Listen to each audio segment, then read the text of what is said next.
नंद लाला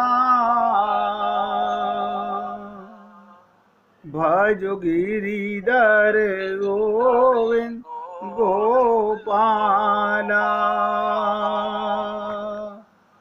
भजो गिरिधर गोविंद गोपाला भजो मुरली मनोहर नंद लाला भजो मुरली मनोहर नंद लाला भजो गिरिधर गोविंद गोपाला भजो गिरिधर गोविंद गोपाला भजो मुरली मनोहर नंद लाला भजो मुरली मनोहर नंद लाला भजो गिरिधर गोविंद गोपाला भजो गिरिधर गोविंद गोपाला बोलिए वृंदावन बिहारी लाल की जय। जय जय श्री राधे जय जय श्री राधे। सभी भक्तों से निवेदन, बहुत एकाग्रचित्त होकर सत्संग के प्रत्येक शब्द को पूरी एकाग्रता के साथ हृदयंगम करने का पूरा प्रयत्न कीजिए। आप और हम सभी लोग उन रोगों को नहीं समझ पा रहे जो हमारे मन के रोग हैं, और मन के रोग ही हमको दुख दे रहे हैं। इसी से हमें काम, क्रोध, लोभ, मोह, मत्सर उत्पन्न होता है। मन के रोग क्यों हैं? मैंने कई बार आपसे निवेदन किया, एक अज्ञानता बस हम चेतन आत्मा होते हुए प्राकृतिक शरीर के मन में, सूक्ष्म शरीर में हम लोग ये सब कर रहे हैं। आज वीना जी ने लिखा कि मुझे रोज सोचती हूँ आज गुस्सा नहीं करना, फिर भी क्रोध बहुत आता है। मेरे मन की क्यों नहीं होती? यानी हम ये चाहते हैं सारी दुनिया मेरे हिसाब से चले। होगा तो वही जो राम रची राखा। बात तो यह है कि लोग तुम्हारे को गुस्सा दिलाएं और तुम्हें गुस्सा ना आए। ये तो का अंकुश है अपने ऊपर। ये तो हमारे अंदर रोग पैदा हो गया मन के अंदर कि किसी ने हमें गुस्सा दिलाया और हमें गुस्सा आ गया। क्यों गुस्सा आ गया? क्योंकि आपके मन की बात पूरी नहीं हुई। ये मन के रोग हैं। आप सोचिए, क्या संसार में जो भी कुछ हो रहा है तो वो आपके कहे अनुसार हो रहा है? सारी दुनिया यही कहेगी, नहीं मेरा ये काम नहीं हो रहा, मेरा ये काम नहीं हो रहा। तो बहुत गहराई से समझिएगा, हम सब लोग, किसी एक की बात नहीं कर रहा हूं, सबके मन में ये जो रोग है इसका मूल कारण है अज्ञानता। मूल कारण है अज्ञानता। और अज्ञानता क्या है? चेतन आत्मा होते हुए अपने को शरीर मानना। चेतन आत्मा होते हुए अपने को शरीर मानता। अगर शरीर को कोई बुरा कहता है हमें बुरा लगता है। आप तो शरीर हो ही नहीं। आपका कोई मान सम्मान करता है, आपको अच्छा लगता है। अच्छा लगना भी बुरा है, अब बुरा लगना तो बुरा है ही। तो कल हम आपसे चर्चा कर रहे थे कि रावण भगवान राम के सामने जब युद्ध के लिए प्रकट हुआ तो बार बार भगवान उसका सर काट रहे हैं, यानी बुद्धि पर प्रहार कर रहे हैं, भ्रम और मोह पर, ब्रह्म और मोह पर प्रहार कर रहे हैं। लेकिन समस्या यह थी, जब भगवान राम रावण का सिर काटते तो ऐसा नहीं था कि उसका कोई प्रभाव नहीं होता था, रावण का सिर कटकर गिर जाता था, पर अगले ही क्षण बड़ा आश्चर्य दृश्य सामने आता, रावण को नया सिर निकल आता। और हमारे आपके जीवन का यही अनुभव है। हमने सत्संग में आकर बुद्धि से समझ लिया, लेकिन कथा से उठकर बाहर गए, रावण का सिर जो का त्यों निकल आता है। हमारे अंदर फिर वही मैं की अज्ञानता सामने आ जाती है। हम सत्संग में सुनते हैं कि मैं शरीर नहीं हूं, मैं आत्मा हूं, लेकिन क्या वजह है ऐसी? सोच के देखिएगा, क्या वजह है ऐसी? ये अज्ञानता बार बार, वो रोग, क्योंकि हमारे मन का रोग नहीं मरा। हमने अगर अपने को स्त्री मान लिया तो मरते दम तक स्त्री ही मानते हैं, पुरुष मान लिया तो मरते दम तक पुरुष मानते हैं। अब बताइए, इससे बड़ी और क्या हमारी कमी होगी? ये जानने के बाद, हे अजन्मा अमर आत्मा, क्यों परेशान हो रहा है? तेरा जन्म नहीं होता, तेरी मृत्यु नहीं होती। शरीर का जन्म होता है, शरीर की मृत्यु होती है। लेकिन मंदिर में जाकर भी आप क्या पा लेते हो?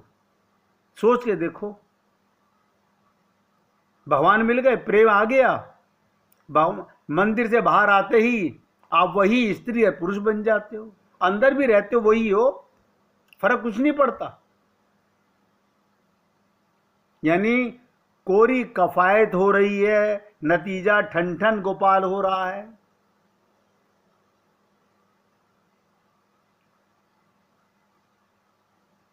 जैसे ही हम सत्संग से बाहर गए, तुरंत वही मैं। बताओ, अज्ञानता तो मरती नहीं। तो त्रिजटा ने कहा, सर के साथ साथ भुजा भी काटे। इसका अभिप्राय क्या था? भुजा माने उसके कर्म का केंद्र, सिर विचार का केंद्र। सर में क्या होता है? बुद्धि, मन, बुद्धि, विचार करते हैं, डिसीजन लेते हैं। और कर्म कैसे करते हो? हाथों से कर्म करते हो। जबकि कर्म भी, आप जो भी कर्म करते हो अपना मान के, वो पाप है।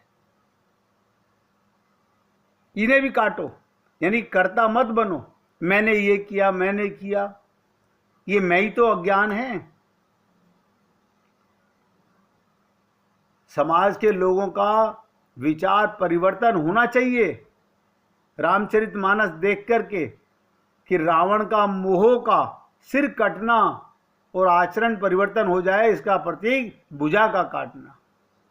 अब आप सोचिएगा, सत्संग में आकर के भी हमारा मोह तो नहीं कटता। अज्ञानता वहीं की वहीं, हमारी बुद्धि तो वहीं की वहीं है, सर वहीं की वहीं है। हम अपने को कर्ता ही मानते रहते हैं। अच्छा, आज से नहीं मानेंगे, यहां से उठ के बाहर जाओगे, फिर मैंने ये किया, मैंने ये किया। कारण क्या है? हमारे जन्म जन्मांतरों से पाप, अज्ञान भरा हुआ है। जैसे रावण के सर काटने से फिर सर निकल आता है, वैसे ही भुजाएं काटने पर फिर भुजाएं निकल आती हैं। पूरी ताकत लगा के समझिएगा। इसे त्रिचर्य ने कहा, केवल सर या भुजा काटने से भी बात नहीं बनेगी, इसके साथ इसके हृदय पर भी प्रहार करना होगा, तब रावण की मृत्यु होगी। और आगे चलकर बड़ा अनोखा प्रसंग ध्यान से सुनेंगे।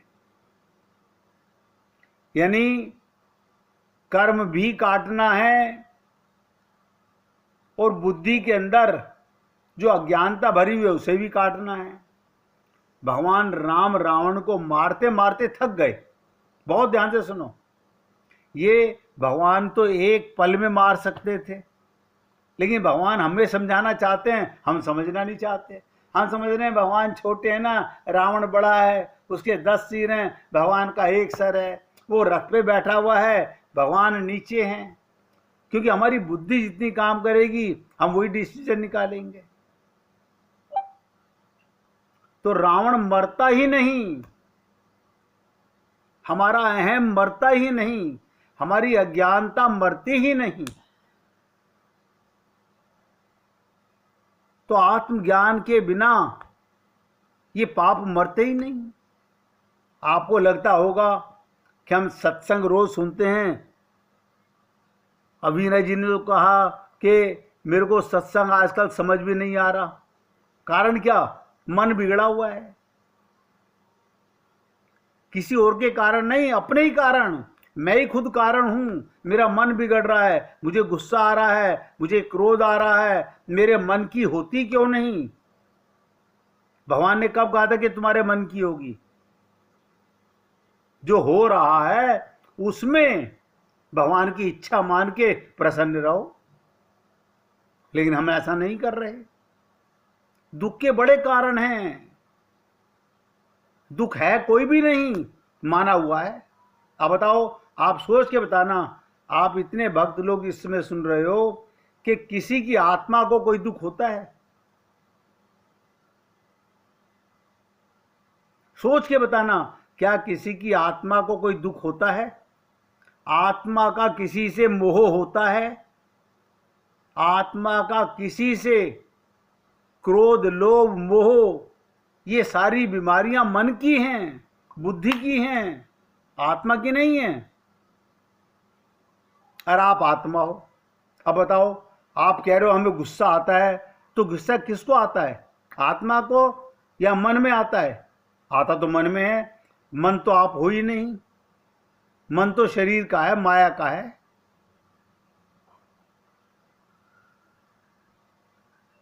कितनी झुंझलाहट करोगे? किससे करोगे? सारा जीवन गुजर जाता है, मैंने इतना किया, मैंने। अरे तुमने कुछ नहीं किया। अपने को कर्ता मानना ही तो पाप है।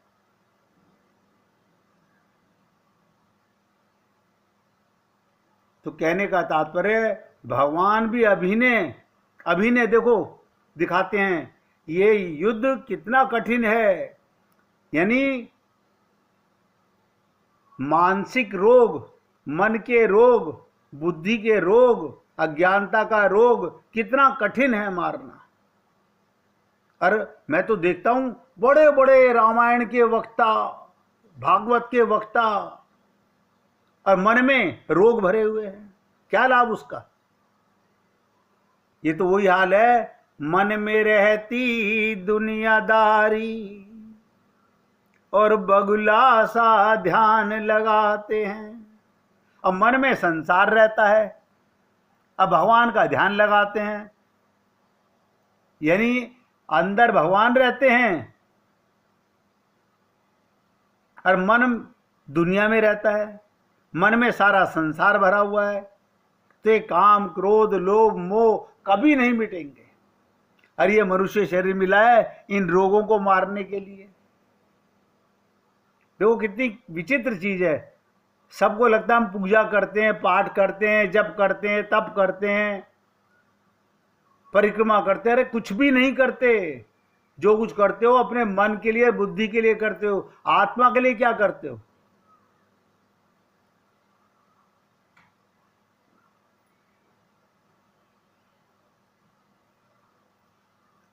ये सतत निरंतर चलने वाली प्रक्रिया है।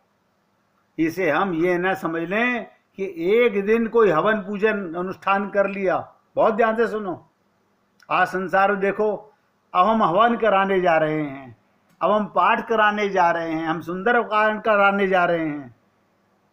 यानी एक दिन कोई हवन पूजन अनुष्ठान कर दें और सारी समस्या का समाधान हो जाए। वो तो एक के बाद दूसरी, दूसरी के बाद तीसरी, जीवन भर की समस्याएं हैं।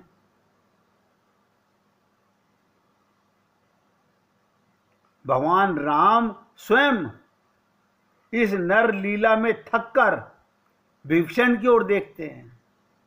देखो ऐसे विचित्र चीज है, भगवान भी एक्टिंग कर रहे हैं नर लीला में।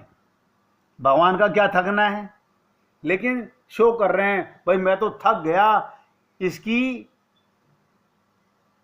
अज्ञानता को मार मार के इसकी बुद्धि पर प्रहार करता हूं, सर काटता हूं, इसके हाथ काटता हूं, लेकिन मरता ही नहीं। संत महात्मा भी थक जाते हैं,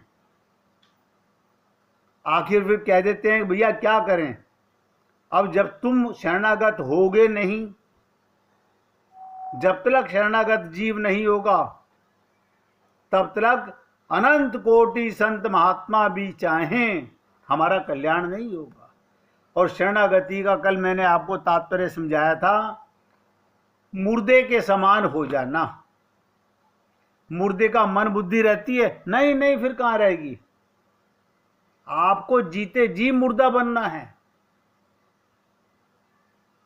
देखो कल बताया था, पानी में जिंदा आदमी डूब जाता है, मुर्दा तैर जाता है, कमाल है।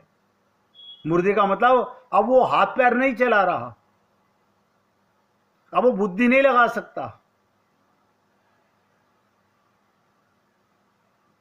ये खाली सुनने से क्या होगा कि जो जाकी शरण गयो वापे वा की लाज।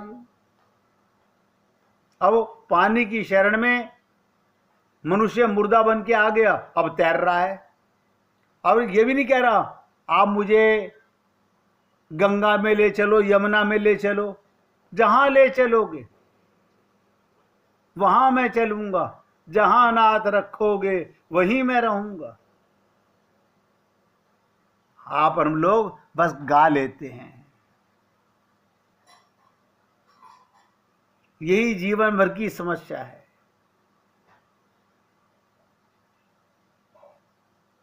कभी नहीं होगा। भगवान भी नर लीला में, नर लीला नोट करो, और आपको भी नर लीला करनी है, लेकिन हम लीला नहीं, हम तो हकीकत में ममता मोह आसक्ति करते हैं।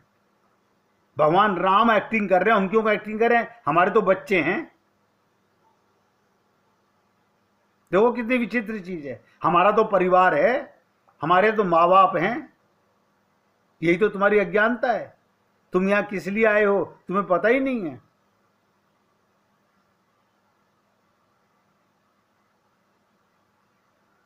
भगवान के एक्टिंग में पसीने आ गए माथे पर। लीला को समझो, मरई न रिपु श्रम भयो विशेषा, राम विभीषण तन तब देखा। अब भगवान पसीना पहुंच रहे हैं कि भाई ये तो मरता ही नहीं, ये तो मरता ही नहीं। अब आप सोचो, हम यहां जितने विराजमान हैं, किसी का मन, किसी की बुद्धि, किसी का अंतःकरण शुद्ध है? अज्ञानता भरी पड़ी हुई है। आपने ये जान लिया कि मैं आत्मा हूं, मान लिया? नहीं माना तो नहीं। अगर जान लिया तो माना कब? ऐसे जानने का लाभ क्या? ध्यान से सुनो, पार्वती जी कथा सुन रही थी, उन्होंने बड़े आश्चर्य से शंकर जी की ओर देखा। उन्होंने कहा आपका ईश्वर तो बड़ा अनोखा है। क्या अनोखा है? उसे जीव से पूछना पड़ रहा है, विभीषण से पूछना पड़ रहा है, रावण कैसे मरेगा? देखो पार्वती को भी शंका हो गई। शंकर भगवान ये लीला देख रहे हैं क्योंकि उनके मानस से निकली हुई है। तो शंकर जी ने कहा उमा काल मर जा की इच्छा, सो प्रभु जन कर प्रीति परीक्षा। भगवान तो जीव की परीक्षा लेना चाहते हैं, और आपकी हम परीक्षा में सब फेल हो जाते हैं। अगर मैं 100% भी कहूं तो बड़ी बात मत समझना, करोड़ों में से लाखों में से कोई एक आध आगे बढ़ पाता है। भगवान जीव की परीक्षा लेना चाहते हैं कि तुम प्रार्थना तो करते थे रावण को मार दीजिए, पर क्या तुम वास्तव में चाहते हो वो मर जाए? यही हमारे जीवन का भी सत्य है। पूरी ताकत लगा के सुनो। हम मंदिर में जाके प्रार्थना तो हम लोग भगवान से नित्य करते हैं, हे भगवान बुराई को मिटाइए, हे गुरुदेव हमारी बुराई को मिटाइए। पर क्या हम सच्चे अर्थों में इस प्रार्थना को साकार देखना चाहते हैं? जब हम भगवान से कहते हैं आप मेरी माता हो, आप मेरे पिता हो, आप मेरे मित्र हो, गाते हो ना, त्वमेव माता से पिता त्वमेव, त्वमेव बंधु से सखा त्वमेव, त्वमेव विद्या से द्रविणम त्वमेव, त्वमेव सर्वम मम देव देवा। भगवान भी नर लीला कर रहे हैं, परीक्षा ले रहे हैं जीव की कि तुम क्या प्रार्थना कर रहे हो कि रावण को मार दो, पर वास्तव में चाहते कहां हो? अब आप बताओ। हम गुरु के सत्संग में जाएं, हम अपनी अज्ञानता मारना ही नहीं चाहते। अब आप बताओ, हमने कम से कम हजारों बार ये बात कही होगी, जग चर्चा बिना बात के मत करो। कोई नहीं मानता, क्यों? आदत पड़ चुकी है। अगर एक एक दो दो चार चार घंटे तक हम चोंच ना लड़ा लें, हमें खाना हजम नहीं होता। मैं कहता हूं सारा दिन बातें करो। अब ध्यान से सुनो, भगवान की बातें करो, करो भगवान की बातें, किसने मना किया है? लेकिन हम मल मंथन करते रहते हैं, अब बुराई मिटाना चाहते हैं, ऐसे नहीं हो पाएगा।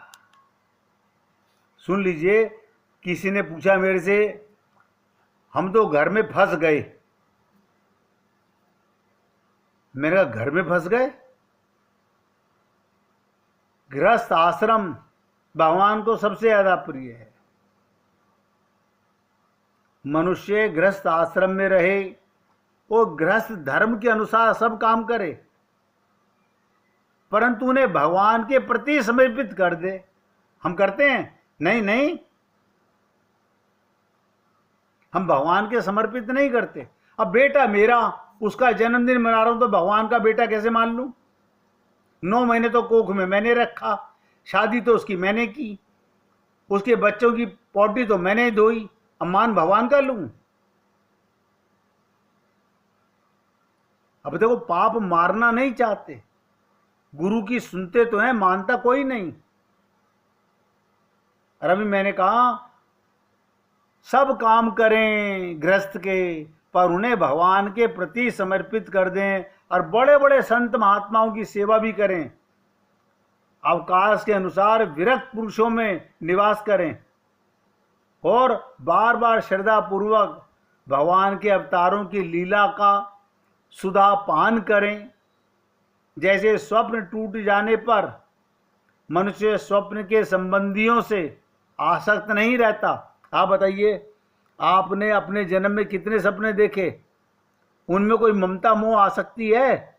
नहीं नहीं, उनमें कैसे होगी?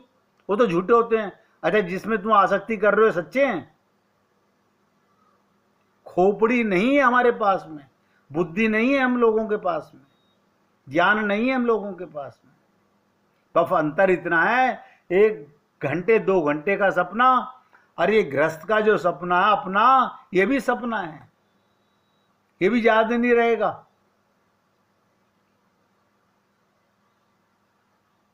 जैसे स्वप्न टूट जाने पर मनुष्य स्वप्न के संबंधियों से आसक्त नहीं रहता, वैसे ही ज्यों ज्यों सत्संग के द्वारा, सुनो ध्यान से, सत्संग के द्वारा बुद्धि शुद्ध हो, त्यों त्यों शरीर, स्त्री, पुत्र, धन आदि की आसक्ति छोड़ते चलो, वरना बेकार है करना। हम तो आसक्ति अपने शरीर में, पुत्र में, धन में। अब ये आदि आसक्ति छोड़ोगे नहीं तो कल्याण कैसे होगा? क्योंकि एक न एक दिन ये छूटने वाले हैं, एक न एक दिन तो सपना मरेगा ना। ये बुद्धिमान पुरुष की आवश्यकता के अनुसार ही घर और शरीर की सेवा करना चाहिए, अधिक नहीं। भीतर से विरक्त रहें, आसक्त ना रहें। हम लोग अपना मान के आसक्त रहते हैं, मेरी बेटी, मेरा बेटा। भगवान भी हंसता होगा, देखो गधों को, इनको मैंने टेम्परेरी पालने के लिए दे दिए, ये खुद माँ बाप बन बैठे। भगवान भी हंसता होगा हमारे अंदर बैठा हुआ। भीतर से विरक्त रहें, बाहर से रागी के समान लीला एक्टिंग करें, लोगों में साधारण मनुष्य जैसा ही व्यवहार करें। माता पिता, भाई बंधु, पुत्र मित्र, जाति वाले दूसरे जो कहें अथवा जो कुछ चाहें, भीतर से ममता ना रखकर उनका अनुमोदन करें। हाँ ठीक कह रहे हो आप, बिल्कुल ठीक कह रहे हो। उन्हें भी लगा हमसे कितनी ममता करते हैं, लेकिन ममता होनी नहीं चाहिए। ये लीला एक्टिंग करना सीखो। आप भगवान के साथ मंदिर में तो एक्टिंग करते हो, और परिवार में क्या पूछो बाबा, मर जाएंगे, खप जाएंगे, मिट जाएंगे, जीवन बर्बाद कर देंगे। जहां एक्टिंग करनी है वहां प्रेम, जहां प्रेम करना है वहां एक्टिंग। एक मिनट भगवान का कीर्तन करो, फिर आगे बढ़ेंगे। हरे कृष्ण।